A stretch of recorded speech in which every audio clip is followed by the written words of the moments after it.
In today's show, we recap the 3 games from Tuesday. We look at waiver wire trends, injuries to Zion, Williamson, Kelly Oubre, and Marvin Bagley. We look at a trade. We have a question of the day. It's actually a lot for a 3-game day. Michael Bolton. Thanks, Josh. It's Michael Bolton here, and it's time for another episode of the Locked On Fantasy Basketball Podcast. Let's get to it. Let's get to it, indeed. You are Locked On Fantasy Basketball, your daily fantasy basketball podcast, part of the Locked On Podcast Network.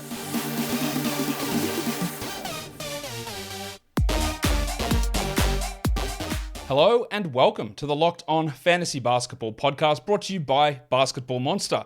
My name is Josh Lloyd and I am the lead fantasy analyst at basketballmonster.com. And you can find me on Twitter as always, at redrock_bball, on TikTok at redrock_bball, and on Instagram at Locked On Fantasy Basketball. Today's episode is brought to you by BetOnline. BetOnline has you covered this season with more props, odds, and lines than ever before. BetOnline is where the game starts. Thank you for making Locked On Fantasy Basketball your first listen every day. We are free and available on all platforms. It's only 3 games on, so you might think it's a short show. Nah, there's so much stuff that happened, so we're going to talk about it right now. Warnie. Let's get it on, Gilly. All right, injuries all over the place. We knew about Gordon Hayward, hamstring. He's listed doubtful for tomorrow. I don't care. Like, he's missing time, surely.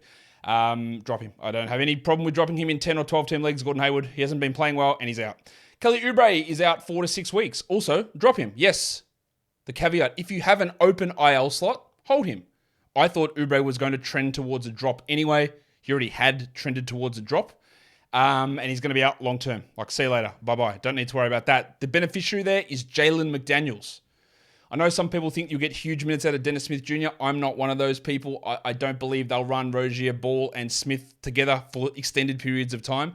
What I do think this does is means that PJ Washington really won't play any center. That'll be all Plumlee and Williams. You'll get Washington and Thor playing the minutes at the 4, and then you'll get McDaniels playing those minutes at the 3 with then players like Cody Martin, who's set to return to get those backup minutes there. So Smith will get his 19-20, but I don't think it'll be enough to be anything more than a stream guy. Marvin Bagley is out 6 to 8 weeks with a broken hand injury. Obviously, we drop him. We surely dropped him weeks ago. But what, again, a lot of the initial thought is, wow, now I've got to go grab Jalen Duren. Not yet to do that 3 weeks ago. I don't know how much this changes for Duren. Yes, I know the common narrative, and I am not a big fan of Dwayne Casey as a coach. You're well aware of this. Is that, Bagley's holding Duren back. I don't actually believe that was the case. Duren was getting 30, 31 minutes a night anyway. And there was that one weird game where Duren got into foul trouble, and then they just went with the reserves. But literally last game, I think Bagley was out in that last game, and the same thing happened. It wasn't anything to do with we want to play Bagley more minutes. It was the bench unit was rolling, and they went in that direction in that game. So while it might be an extra minute or 2 for Duren, I don't think it actually changes his rest of season fortunes huge amount. Maybe they play Nerlens Noel as the backup center. I don't think he gets the full 18 minutes, though. What I do think is we get a couple of extra minutes for Isaiah Stewart as he gets some backup center minutes now, when basically he wasn't playing any center at all. So he gets some backup center minutes. That means someone has to play more at the 4, most likely. So that will maybe mean some extra minutes for Sadiq Bey, but he's not very good. And Isaiah Livers is returning soon, so maybe he gets those minutes. Maybe there's a boost for someone like Hamidou Diallo. But realistically, I think if Stewart was grabbed, it does solidify his value a bit. He gets a bump. Duren needed to be rostered anyway, so do it if you I don't know what you're waiting for. But if you're waiting for that bump there, you're going to add Duren. Maybe watch Noel in a deeper league. Bayes maybe a 14 to 16 team league player, but that's the situation there.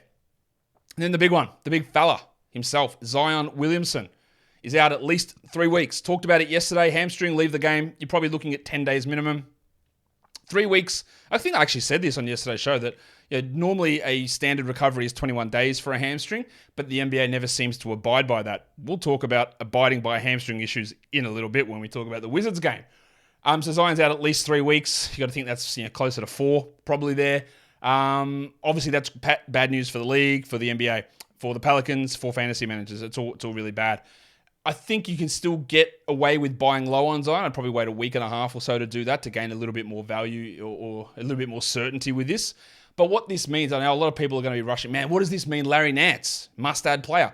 I don't think it changes Nance at all. In fact, I think there's a chance it makes it worse for him as I've detailed so many times. Nance gets the minutes behind Valanciunas, doesn't really play next to him significant amounts at all. Zion has missed time this season already, and Nance didn't play 27 next to Valanciunas at 27. It just didn't happen. So I think Nance has his value in his own right. I don't think this gigantically changes it. Because as we've mentioned a lot of times, part of the reason why Nance gets those minutes is that him and Zion are a perfect fit. And then without Zion, you need Valanciunas' offensive output. So JV maybe gets to see a little bit more playing time, which might in turn hurt Nance. So Nance still has the same value, I think, that he had yesterday or the day before. That there might be a slight increase by 1 or 2 minutes, but there also might be the situations where they have to play Valanciunas more, which hurts him. And Nance is currently injured. Basically what happens is that Zion's out, and then Ingram's going to return, probably start of next week maybe, and Ingram takes Zion's minutes. So if we look at the last 2 games, Najee Marshall played 21 and 15 minutes. Like Trey Murphy, must roster player, right? Must roster player. He has to be rostered because he won't lose out now when Ingram comes back. He'll just keep his same role. But Najee Marshall might get an increased role in the next 2 to 3 games. But once Ingram is back, Marshall will play 20, 21, 22 minutes most likely, and that's not useful enough. So Herb Jones probably gets a little bit of a boost in usage, and then that'll come down when Ingram returns. So look, I still, as I talked about this yesterday, I would prioritize Murphy, Jones, and then Marshall, but Marshall won't last as a 12-team league player. A lot of people say, man, it's going to be Jackson Hayes now. I just don't think so. When Ingram is back and Nance is playing, what's Hayes going to play? 10 minutes maybe? Maybe? Even now, what does he play? 23, 24 minutes? There might be something for him in the next game. If Zion, Ingram, and Nance are all out, which they are, he might play 25 minutes in that game and he becomes a very interesting stream. But if you want to look at the long-term ramifications over the next 4 weeks, I don't think that Hayes is a long-term winner. I don't think that Najee Marshall is going to have that value. Now, that just changed in deeper leagues because Hayes goes from not even being a rotation player to getting some minutes, and Marshall goes from maybe 13 minutes to maybe 20 minutes. But that's a deeper league, longer-term thing. This short-term 12-team league appeal for Marshall or Hayes, I think lasts literally until Ingram returns, and then it's done. And then when Nance is back, or Nance might be back before Ingram, it hurts both of them. I'd love to hear your opinions. If you are watching on YouTube, drop them in the chat on the Charlotte situation, McDaniels versus Smith, on the Pistons situation, Duran, Stewart, Noel, and on the Pelicans situation, Murphy, Jones, Marshall, Hayes. How are you valuing these players? Ingram did get some practice in, so that's a positive for him. But we still don't have a real sort of timetable on Ingram returning. It does feel like next week, and there's 3 more games this week. I don't think he plays them. Bol is out for COVID. So he's going to miss Wednesday and Thursday. And then everyone that's suspended is going to be back. And hopefully Suggs is back pretty soon. And Eddie's looking absolutely terrible for Bol's rest of season value, in my opinion. If you did want to drop him, I think this might be the push that you need. I am in points leagues, no problem. Should have been dropped a few weeks ago. In a category league, I would, I'd be cautious, but it's very hard for me to see the path of him turning it back around. Darius Garland doubtful again. That thumb injury continues to be a problem. So Karis LeVert still out there to shoot 12%, but can get more minutes, more volume, more usage, more assists. And then in lesser news, not for him, I'm sure, but yeah, little Chungus Nikola Jovic has a stress reaction in his back. He's out for at least 4 weeks. What this does mean is that someone like Orlando Robinson cements himself as the third string center and will be the backup center when Dedmon is unavailable to play. And deeper leagues, you know what Orlando Robinson can do. He's been really solid when given that opportunity. Today's episode is brought to you by BetOnline. BetOnline.net is your number one source for all sports betting info, stats, news, and analysis. Get the latest odds and trends for all professional and amateur leagues out there. Pro football, NBA, college basketball, and of course the college football championship game. Since I last did this, the odds have actually changed.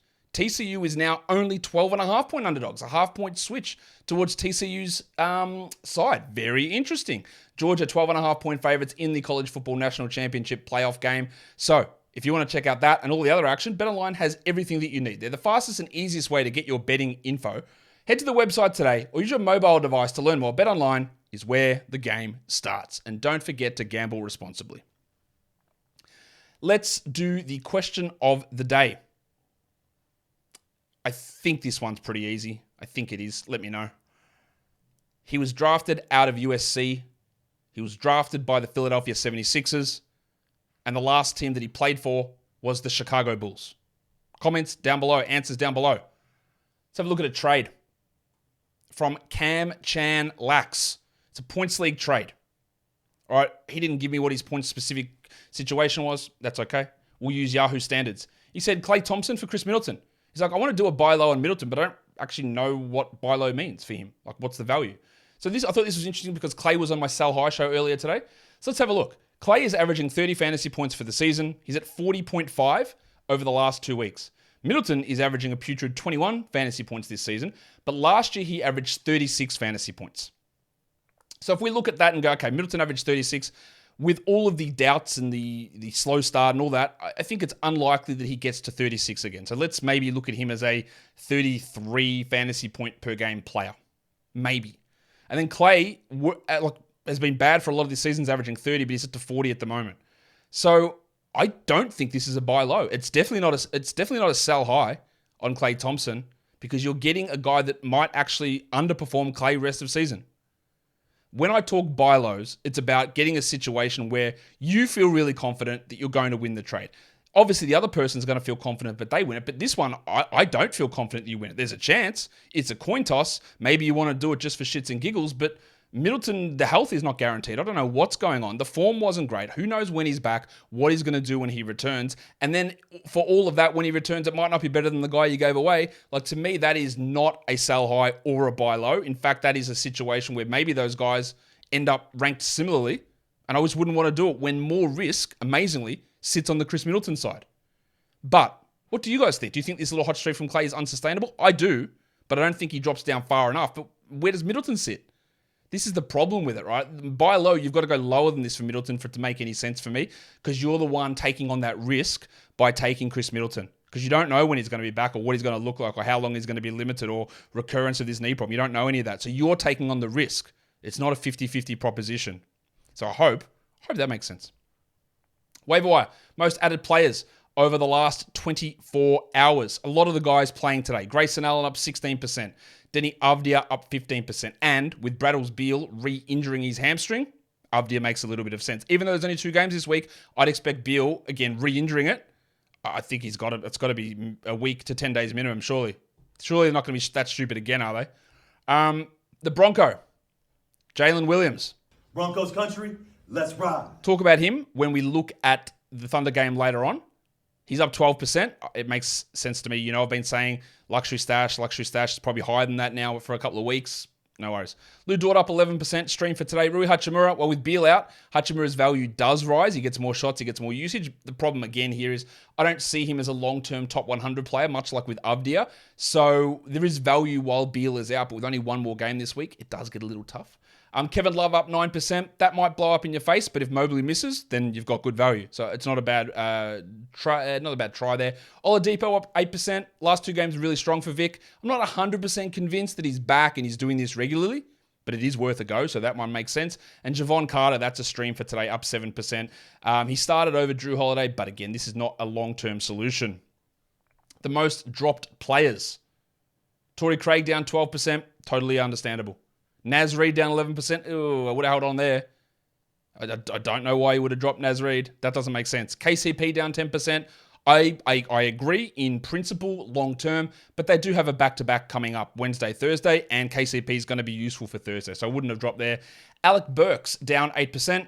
Alec Burks. Yeah, I think the Bagley injury might end up helping him because it means Bay plays more 3-4 and not 2-3, and that can help Burks there. So, yes, Hayes' suspension is over. Burks, it's fine. He's probably more of just a points type streamer. Mark Williams, been dropped in a bunch of leagues. Oh, hi, Mark. I haven't been as disappointed with Williams' performances. Yes, he's not playing 24 minutes a night, but we never expected that. He is more luxury stash than 100% usable player at the moment. But if I added him, I'm not dropping him after 2 games. I'm not, anyway. Gordon Hayward down 7%, totally agree. Norman Powell down 6%, not a must roster player. And Zach Collins down 5%. That actually makes quite a bit of sense to me with Pirtle's minutes back up. Collins could be streamed in and out when there is low volume days for the Spurs, but as a must-hold player, I don't think he really fits that criteria. All right, let's go to the first game of the night. It was a blowout.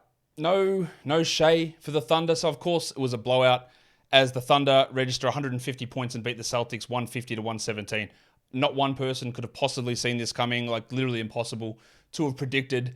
Just an amazing result, honestly. That's a franchise record for the Thunder without Shea. I'm looking at the score and still going, what, how did it happen? But it happened. Let's talk about the Celtics. There was no Rob Williams in this game, who was out for knee management on a game that wasn't a back-to-back, which should absolutely make you petrified. This is why I had no interest in drafting him in round 9 or round 10. I had the same with Jaren Jackson. He's been great. But surgeries, knees, 2 months into the season returns, it's always a worry. Now, he's still... don't drop him. Don't drop him. Buy low on him, in fact. But it's the worry, yeah? That we just don't know what's going to happen with the recovery. And then when he plays, how long it's going to take. Not great. Brogdon played 26 minutes, 17-9, 2 steals, a block. That's great. It was a blowout, though, and Marcus Smart got ejected. So a few factors went into this. Now, I don't think that Brogdon's going to remain a 12-team league guy as we move forward, but the Celtics do have 2 more quality games this week, so that's why you hold. You do the same with Grant Williams if for some reason you still have him. He went scoreless and had 4 rebounds and 2 assists. And Al Horford, useless. Like, he is really struggling. 2 and 2 in 22 minutes with no steals, no blocks. Go and look at his recent performances. He's not a top 100 player this season. I still do believe that he is a 12-team league hold. But in a 10, I'm not so sure about it. His ranking will be heavily inflated, and I've been by like 40 spots if you include turnovers. What's he averaging? Like 8, 6, and 2.5. Is that good enough just so you can avoid turnovers? I can avoid turnovers when I'm playing someone.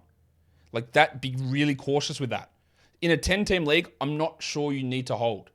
His shooting numbers, I think he's under 40% for the last month. He doesn't take any free throws at all. Again, no free throws here. In a 12, I would hold because I look at the waiver and go, who's actually better out there? But if you wanted to move on, I do get it because the production hasn't been there. And in a points league, well, that's totally okay. Tatum had 27 and 6, not terrible, in fact, was pretty good. But he has been a little bit down lately, 44th over the last week, while Jaylen Brown... JB, you've done it again. Only needed to play 29 minutes because it was over. 29 points is great. 61% shooting is great. Unfortunately, he was 5 of 9 from the line, which is bad, and had no steals, no blocks, 1 rebound, 2 assists. So you look at that and go, that's a great line. But from a category perspective, it's actually pretty poor because it hurts you in free throws. You don't get anything from rebounds, assists, steals, blocks, and you get two category boost. So it's not as good as it seems. Derek White had 8, 4, and 6 with 2 blocks. Maximum Derek. Part of the group that got benched, obviously, because they were getting blown out, so the reserves got it. He was getting the majority of those minutes over Brogdon. If you do have him, hold him. Again, the great schedule for the rest of the week, 2 more quality games, and not many teams have that.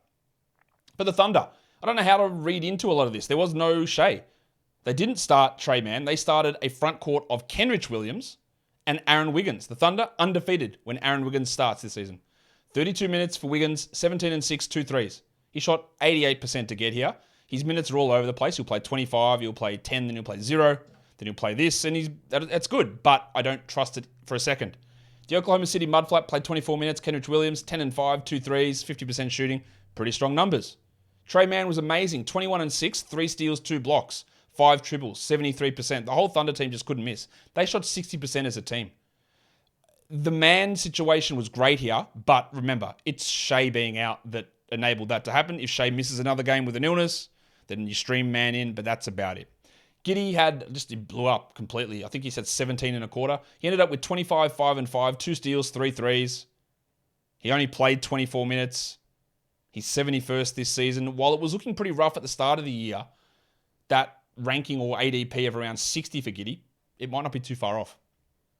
Lou Dort also had a strong game, 23, 5 and 3 with 2 steals. Points league, sure. Categories, I'm not that interested. But let's go to the Bronco, Jalen Williams. Broncos country, let's ride. 33 minutes, 21 points, 3 rebounds, 6 assists, 4 steals, 59% from the field. Unfortunately, just 33 from the line. But he continues to be really strong. Top 50 again, as I said, over the last week. That's going to extend out to the next 2 weeks. He's still not hitting threes at a strong enough rate, but he's up to 33% over the last little bit of time, so that's an improvement. The steals are good. The assists were really good here. Again, Shea's out, so the fact that he led the team in shot attempts is not a realistic scenario as we move forward.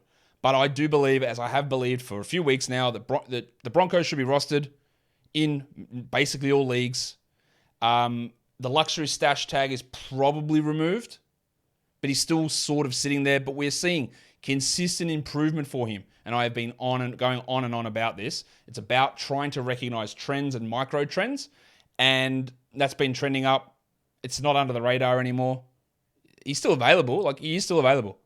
Probably won't be after tonight. But also remember, Shea will return and reduce this production down. Let's go to the next game, which was the Wizards and the Bucks. Milwaukee gets the victory in the end, 123-113, and Bradley Beal returned from a very short absence due to hamstring tightness and hurt the hamstring again. Let's just rule him out for 10 days here. Why are we doing this? How many hamstring issues is this bloke going to have this season? And I think they're managing it poorly. I don't know why they just don't sit guys out for the prescribed amount of time to let it heal. Any sort of soft tissue leg injury. Devin Booker's groin. Beal's hamstring times 2. Happens too often. Beal played 13 minutes for 8 points. It's frustrating. So with him out, we know where the value improves. It goes to Denny Avdija, who had 12, 5, and 3 in 28 minutes. I don't know if we'll get a diagnosis on Beal anytime soon, but yes, there is only one more game for the Wizards this week, but I think the absence extends into next week, so Avdija is worth looking at. Hachimura wasn't able to replicate his heroics. He had 12 and 3 with 3 threes. We know what he does. It's points and nothing else. That's not true because he hit threes. But the efficiency wasn't there and the usage wasn't as good as we wanted it to be. But if you're in a points league with Beal likely to be out, sure, go ahead. Kuzma just brutalized you. 20 points, yeah, that's great. 36% on 28 attempts isn't so bad. No steals, no threes, 4 rebounds. He did have 2 blocks. Continues to be really solid, but there's going to be these stinkers from him. While Porzingis had 22 and 9. Monte Morris, value up with Beal out. Let's go with him, 8, 8, and 6. And Dan Gafford had to leave the game late to go to the locker room with an elbow issue. He played 29 minutes though. 11 and 12. He is a 12-team league guy. You know what I'm going to say? I do not care that there is one more game this week. In fact, if he does have an elbow issue that makes him questionable, you don't lose that much. Then maybe he's back next week full strength. He should be on a 12-team league roster. He is a top 50 player over the last week. He needs to be on a 12-team roster. If they're going to run him like this with these minutes, Gafford is a 12-team guy. I don't really see the debate. One of the best steals guys out there, Delon Wright, had another 3 of them. He only played 17 minutes. Maybe he gets a boost with Beal out, but I don't think that they're ready to push that. But the steals are going to be useful. We'll keep an eye on his playing time, though. Corey Kispert doesn't do anything. 12 points, 2 threes. That's about what he'd do if he started anyway. I don't really have the excitement of adding him. For the Bucks, the big fella, Giannis Antetokounmpo. This is just an amazing line from him. 55, 10, and 7. 61 from the field, but 15 of 16 from the line. That's 94%. You don't get that from him too often. There was no Chris Middleton. So Bobby Portis got 28 minutes, 17 and 13. He's a great source of double-doubles. He's getting good rebounds. I still don't know how it's going to go rest of season, but they're not healthy, so keep riding with him. Brook Lopez, 21 and 12 with another 6 blocks. Man, that's ridiculous. Well, Drew Holiday, only 19 minutes recovering from the illness. I wonder if him and Giannis play tomorrow. That is going to be a big question. 6 points for Drew. Don't do anything panicky there. Grayson Allen was terrible. 3 points, 11%. He's just a dice roll streamer when players are out or on low volume days. Javon Carter did nothing. 0 points in 23 minutes. It was only worth a crack because Drew was coming off the bench. And see tomorrow, if guys sit, then maybe we look at him there. Ingles had 6, 3, and 4, 18 minutes. I expect that Ingles does not play tomorrow. And that would give a little bit of extra time to Marjon Beauchamp. So if you are in a deeper format and you do have an active spot, maybe try it. But remember, there's 12 games tomorrow. So you're probably not going to have that ability to try someone like that and see how it goes with those bulk 12 games on. All right, the last game. Crazy finish in this one. Go watch the end of it if you haven't seen it. Lauri Markkanen, game-winning 3. Ruled too late. So the Kings win 117-115, like the beam. 39 minutes for Sabonis. He is playing an absolute ton of minutes, and it's resulting in big numbers. Now, today it resulted in only numbers in the big categories, points, rebounds, and assists. No threes, no steals, no blocks. But at least he was perfect 5 of 5 from the line and 62% from the field. 21, 14, and 8. While De'Aaron Fox had a quietish start, and then dropped in 20 points in the fourth quarter to end up with 37, 3, and 6, 1 steal, 2 blocks. And his shooting was amazing as well. 68% on 22 attempts and 75 from the line. Keegan Murray won the Western Conference Rookie of the Month. Congratulations to him. I think what it shows is the state of the rookies in the Western Conference isn't particularly strong. November's was Jalen Williams, and December's was Keegan Murray. And I would say Murray's had not a great month, but he won it, and he was all right here. 16 and 5, 3 threes, 50% shooting, one of his better games. I still am not convinced to add him in 12-team leagues. While the pencil, Harrison Barnes. Barnesy. One of the better games that he's had recently. 19 and 8, 3 threes and 2 steals on really good shooting. Before this game, Barnes was the 196th ranked player over the last week. He was 142nd for the entire season in category leagues and 133rd in points leagues. That's not a must-roster player, and I don't think it changes.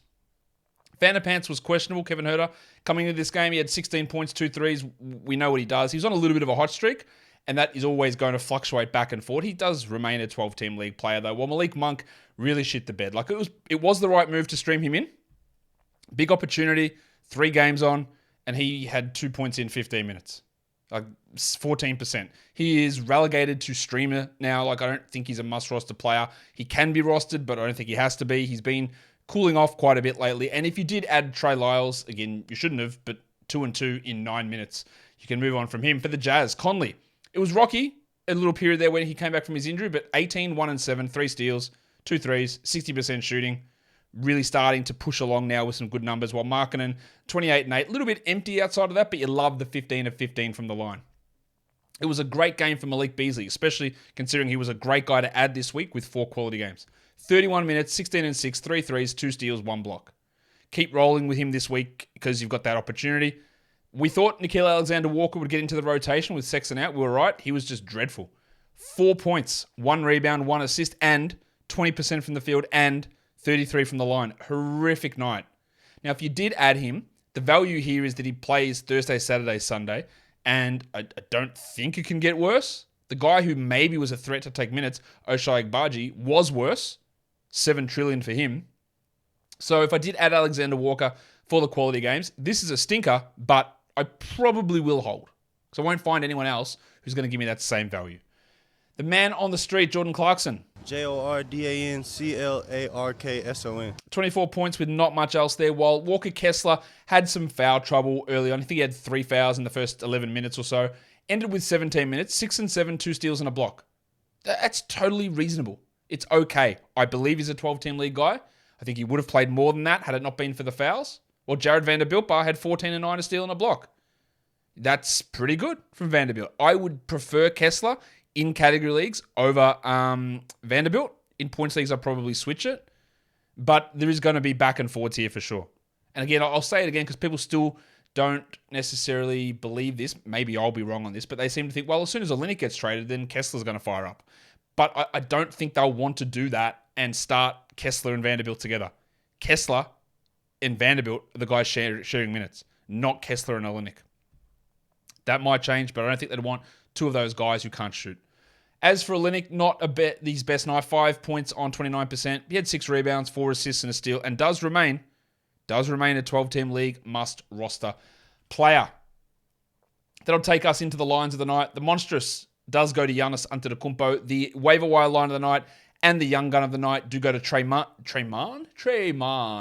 It goes to Tre Mann, and the dud of the night is Malik Monk.